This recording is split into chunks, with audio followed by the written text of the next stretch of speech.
बिस्मिल्लाहिर्रहमानिर्रहीम। अस्सलाम वालेकुम dear students, how are you? I am Azra Parveen और आप देख रहे हैं चैनल मैथ की दुनिया बाय अज़रा। प्रीवियस लेक्चर में हमने डिस्कस किया था क्वेश्चन नंबर 2 एंड 3 और आज के लेक्चर में हम डिस्कस करेंगे 2.6 एक्सरसाइज का क्वेश्चन नंबर 4। इसमें हमने बताना है कि सबसे पहले कि इसका फाइंड इनवर्स करना है और सेकंड हमने ये बताना है कि ये जो फाइंड हमने किया है इनवर्स वो फंक्शंस है या नहीं है। अब देखें, इस तरह से हमारे पास कोई क्वेश्चन होता है, इसका इन्वर्स हमने फाइंड करना हो, फॉर एग्जांपल R1 का इन्वर्स फाइंड आउट करना हो, तो यहाँ पे देखें ये जो फर्स्ट एलिमेंट होता है हमारे पास ये होता है डोमेन और ये जो सेकंड एलिमेंट होता है वो हमारे पास होता है रेंज। तो हमने अगर इन्वर्स फाइंड आउट करना है तो हम क्या करेंगे, इस तरह से लिख देंगे, एक्स और वाई को रिप्लेस कर देंगे, ठीक है। और ये 4 और 3 और 5 और 6 और 5, इस तरह से हम इन्वर्स फाइंड आउट कर सकते हैं। अगर हमारे पास क्वेश्चन आ जाए y is equal to 2x plus 3, तो हम इसका इन्वर्स किस तरह से फाइंड आउट करेंगे? हम क्या करेंगे कि y को रिप्लेस कर देंगे x के साथ, मतलब जहाँ पे y है वहाँ पे x लिख देंगे, जहाँ पे x है वहाँ पे y लिख देंगे।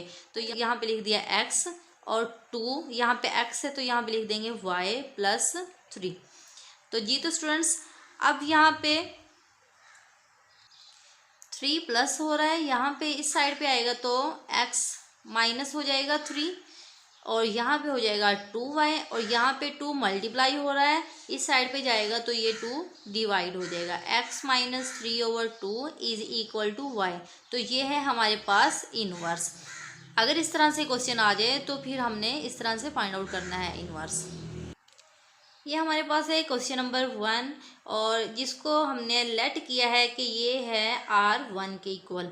R1 के इक्वल ये वाला क्वेश्चन है। सबसे पहले तो हम ये बताएंगे कि ये फंक्शंस है या नहीं है।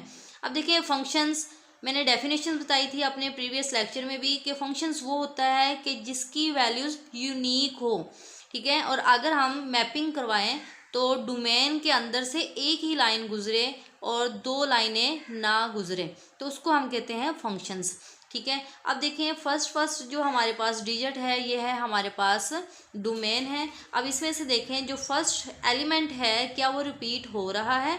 फर्स्ट एलिमेंट कोई रिपीट हो रहा है, ये 2 3 4 5 6, मतलब इसमें से कोई भी ऐसा एलिमेंट डिजिट नहीं है जो रिपीट हो रहा हो, तो इसका मतलब ये हमारे पास फंक्शंस है।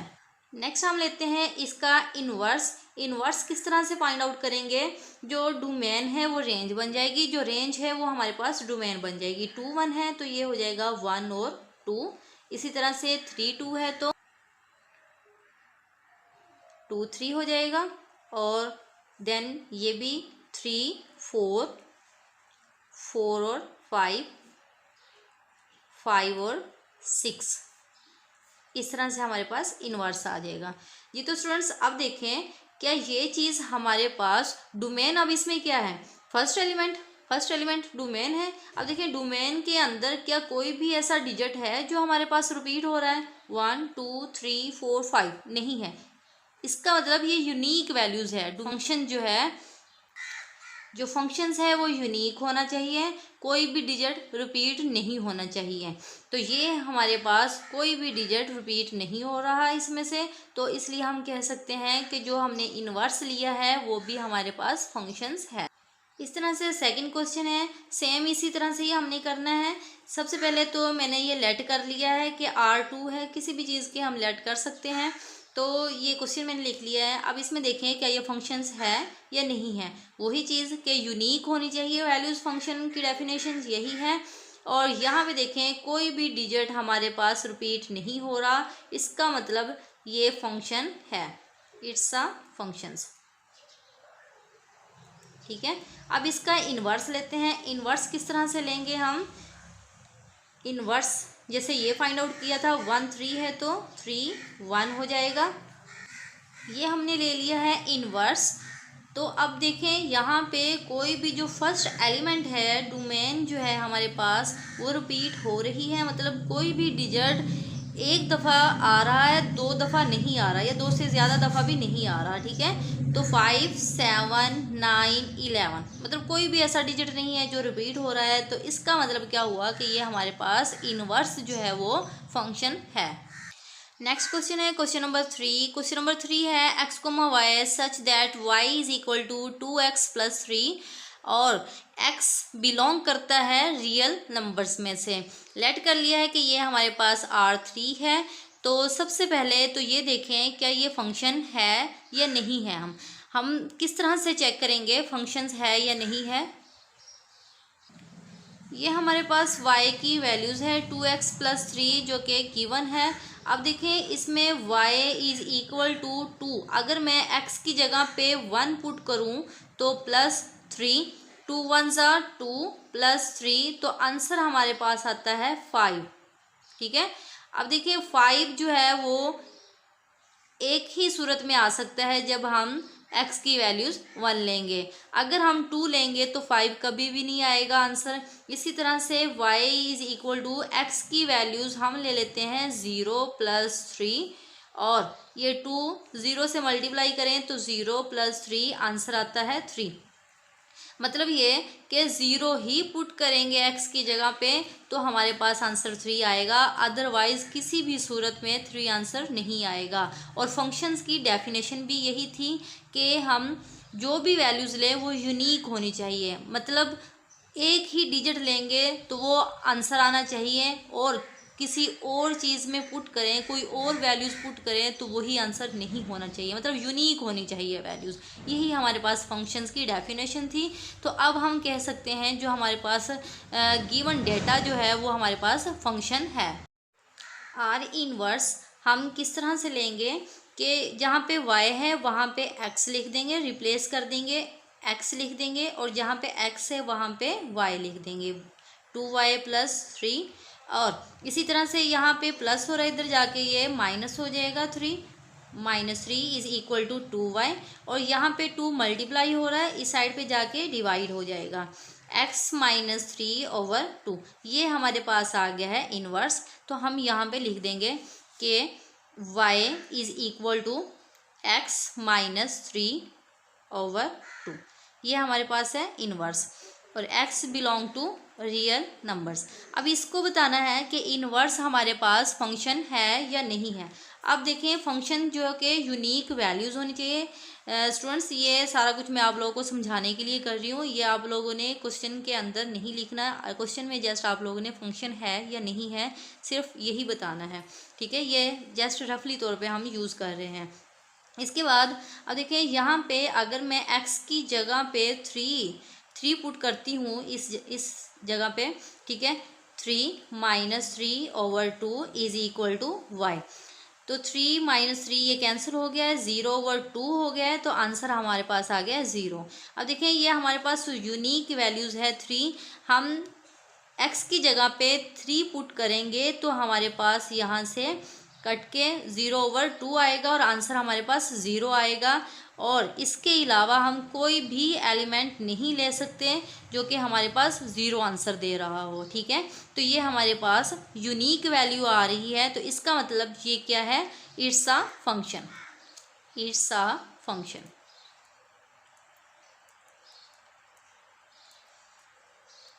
नेक्स्ट क्वेश्चन है question number 4, x y such that y square is equal to 4ax और greater than is equal to 0। सबसे पहले हम देखते हैं कि ये फंक्शन है या नहीं है। इसको हम लेट कर लेते हैं R4 के इक्वल, ठीक है, R4 के इक्वल हम लेट कर लेते हैं। अब बताना ये है कि ये फंक्शन है या नहीं है, ठीक है। तो फंक्शन की हमारे पास डेफिनेशन क्या है, आंसर हमारे पास यूनिक आना चाहिए, ठीक है। तो अब देखें अगर ये Y square is equal to 4ax है, फॉर एग्जाम्पल मेरे पास वैल्यू है यहाँ पे Y square is equal to 64, 64 है, लेट कर लिया हमने, ठीक है। अब ये स्क्वायर मैंने ख़त्म करना है, तो हम इस दोनों साइडों पे क्या करेंगे, स्क्वायर रूट ले लेंगे। तो स्क्वायर रूट से ये कैंसिल हो जाएगा, y की वैल्यूज़ आएगी +-8, मतलब y की वैल्यूज़ एक 8 आ गई है और दूसरी y की वैल्यूज़ -8 आ गया है। इसका मतलब ये तो फंक्शन नहीं है, क्योंकि इसके तो दो आंसर आने चाहिए। हमारे पास तो फंक्शन की डेफिनेशन ही यही है कि जो वैल्यूज़ है, रकम है जो हमारे पास, वो यूनिक होनी चाहिए, आंसर हमारे पास यूनिक आना चाहिए। अब देखिए y स्क्वायर है, तो इसका मैं जब स्क्वायर रूट लूँगी तो ये भी हमारे पास दो आंसर आएंगे जो कि फंक्शन नहीं होगा। यहाँ पे हम इस रकम का इन्वर्स लें, तो इन्वर्स किस तरह से लेंगे, जहाँ पे y है वहाँ पे x कर देंगे, जहाँ पे x है वहाँ पे y कर देंगे। तो x square is equal to 4ay, इस तरह से हो जाएगा हमारे पास, ठीक है। तो फिर हम क्या करेंगे कि y को इधर ही रखेंगे और 4a यहाँ पे मल्टीप्लाई हो रहा है, इस साइड पे जाके ये डिवाइड हो जाएगा, 4ax स्क्वायर हो जाएगा, ठीक है। अब देखें, अगर मैं यहाँ पे कोई भी वैल्यूज़ पुट करती हूँ तो मेरे पास y का एक ही आंसर आएगा, तो वो हमारे पास होगा, फंक्शन होगा, क्योंकि यूनिक वैल्यूज़ आएगी हमारे पास, ठीक है। सिंगल है, इसकी पावर जो है 1 है, तो इसलिए मेरे पास जो रिज़ल्ट आएगा वो भी यूनिक आएगा, एक ही आंसर आएगा। तो इसलिए हम कह सकते हैं कि y is equal to 1/4ax square और greater than is equal to 0। तो इसकी यूनिक वैल्यूज़ आएगी, तो इसका मतलब इन्वर्स हमारे पास फंक्शन है, इट्स अ फंक्शन। जो हमारे पास गिवन वैल्यू थी वो हमारे पास फंक्शन नहीं है, लेकिन हमने इन्वर्स लिया तो वो हमारे पास फंक्शन है। नेक्स्ट क्वेश्चन है क्वेश्चन नंबर 5 को भी हमने लेट कर लिया कि ये R5, ठीक है, R5 की इक्वल है। तो देखें x, y, X square plus Y square is equal to 9। अब ये बताना है कि ये फंक्शन है या नहीं है। ये तो स्टूडेंट्स मैंने अभी बताया था कि जब हमारे पास पावर में स्क्वायर आ जाए तो इसका मतलब क्या हुआ कि ये हमारे पास यूनिक वैल्यूज़ नहीं देगा, मतलब एक से ज़्यादा वैल्यूज़ आएगी, ठीक है, दो आ सकती है। जिस तरह से हमने मिसाल ली थी कि अगर हमारे पास x square is equal to 25 है, तो हम क्या करेंगे, x का दोनों तरफ स्क्वायर रूट लेंगे। तो x का स्क्वायर रूट लेंगे तो यह हमारे पास आंसर आएगा +-5, मतलब x की वैल्यूज़ एक तो आ गई है 5 और नेक्स्ट सेकंड हमारे पास आ गई x की वैल्यूज़ -5। मतलब फंक्शन की तो डेफिनेशन ये नहीं है, क्योंकि फंक्शन की डेफिनेशन है कि यूनिक आंसर आना चाहिए। तो जो भी हमारे पास, जब भी हमारे पास स्क्वायर में रिज़ल्ट होगा तो उसका हम स्क्वायर रूट लेंगे तो वो हमारे पास प्लस माइनस की दो वैल्यूज़ देगा, तो इसलिए ये हमारे पास फंक्शन नहीं है। अब हम इसका लेंगे इन्वर्स। इन्वर्स किस तरह से लेंगे, जहाँ पे x है वहाँ पे लिख देंगे y और जहाँ पे y है वहाँ पे लिख देंगे x। तो ये स्क्वायर है तो स्क्वायर आ गया इज इक्वल टू 9, ठीक है। तो अब हमारे पास फिर ये पावर जो है ये आ रही है हमारे पास स्क्वायर रूट के अंदर, स्क्वायर में आ रही है ये पावर, तो इसलिए फिर इसकी वैल्यूज़ हमारे पास यूनिक नहीं होगी, एक से ज़्यादा आंसर आएंगे, तो ये हमारे पास फंक्शन नहीं है, it's not a function. Inverse भी हमारे पास फंक्शन नहीं है। ये तो स्टूडेंट्स ये था हमारा आज का लेक्चर। अगर मेरी वीडियो आप लोगों को अच्छी लगे तो लाइक करें, सब्सक्राइब करें और साथ ही साथ बेल आइकन को भी क्लिक कर दें ताकि मेरी हर आने वाली वीडियो का नोटिफिकेशन आप तक पहुंचता रहे। Thanks for watching students. अल्लाह हाफिज़।